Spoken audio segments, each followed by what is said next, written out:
कभी अगर बनना हो तो बाज बनना, लेकिन कभी तोता मत बनना। तोता बोलता तो बहुत है, लेकिन ज्यादा ऊंचाई तक उड़ नहीं सकता। बाज बोलता बहुत कम है, लेकिन सबसे ऊंचाई पर उड़ता है और बाकी पंछियों का राजा होता है एक बाज। आज मैं आपको 5 ऐसे पॉइंट्स बताऊंगा जो कि हर इंसान को बाज से सीखना चाहिए और लाइफ की बहुत बड़ी लर्निंग है इन 5 पॉइंट्स में। पहला लेसन, ईगल फ्लाई अलोन। बाज अकेले उड़ता है और बाकी पंछियों के मुकाबले सबसे ऊंचाई पर उड़ता है। बाज अकेले उड़ेगा, लेकिन कभी भी चिड़िया और छोटे पंछियों के साथ नहीं उड़ेगा। बाज हमेशा या तो बाज के साथ उड़ता है या फिर अकेला उड़ता है। और इस समय यह सीख मिलती है कि छोटी सोच वाले लोगों से हमेशा दूर रहें और अकेले रहो, क्योंकि यही वो समय है जब खुद को जानने का असली मौका मिलता है।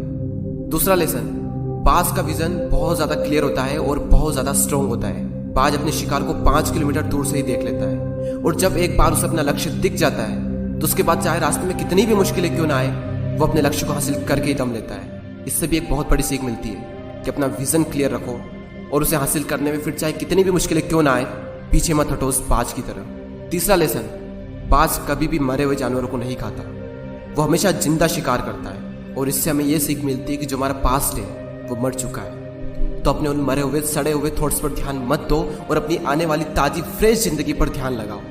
अपने पास्ट की पुरानी यादें जो तुम्हें तंग करती है उन्हें वहीं रहने दो जहां पर उसकी जगह है, और तुम्हारे पास्ट की जगह है तुम्हारे पास्ट में, उसे वर्तमान में जगह मत दो।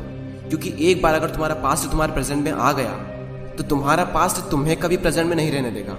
पास्ट में तुम्हारे साथ कितना भी बुरा क्यों ना हुआ हो, वो सब यादें, वो सब थॉट्स मर चुके हैं, और उस बाज की तरह बनो जो कभी भी मरी हुई चीजों को नहीं खाता।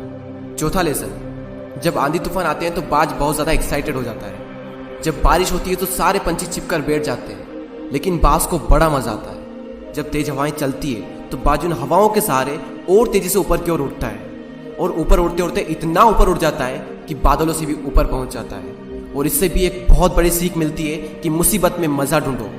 और नेपोलियन हिल ने एक बार कहा था कि हर बड़ी चुनौती अपने साथ में एक बहुत बड़ा अवसर लेकर आती है। तो उस बाज की तरह तुम भी अपने अवसर को पहचानो, और जिस दिन तुमने अवसरों को पहचान लिया तो सारी मुश्किलें तुम्हारे नीचे होगी और तुम उन मुश्किलों के ऊपर होगे। फिफ्थ लेसन, बाज अपने घोंसलों में से सॉफ्ट घास को हमेशा निकाल देता है ताकि बाज का जो बच्चा होता है वो उसमें कंफर्टेबल ना हो सके, क्योंकि अगर वो घोंसले में कंफर्टेबल हो गया तो वो वहीं रहना पसंद करेगा। लेकिन बाज ऐसा कभी होने नहीं देता। बाज एक पंछी है और उसे भी ये बात पता है कि there is no growth in comfort zone. लेकिन हम तो इंसान है ना, और इंसान होने के बावजूद भी कई सारे लोग इस बात को समझते ही नहीं। आप जितना ज्यादा कंफर्ट जोन में रहोगे, आपकी लाइफ आने वाले टाइम में उतनी ही ज्यादा अनकंफर्टेबल हो जाएगी।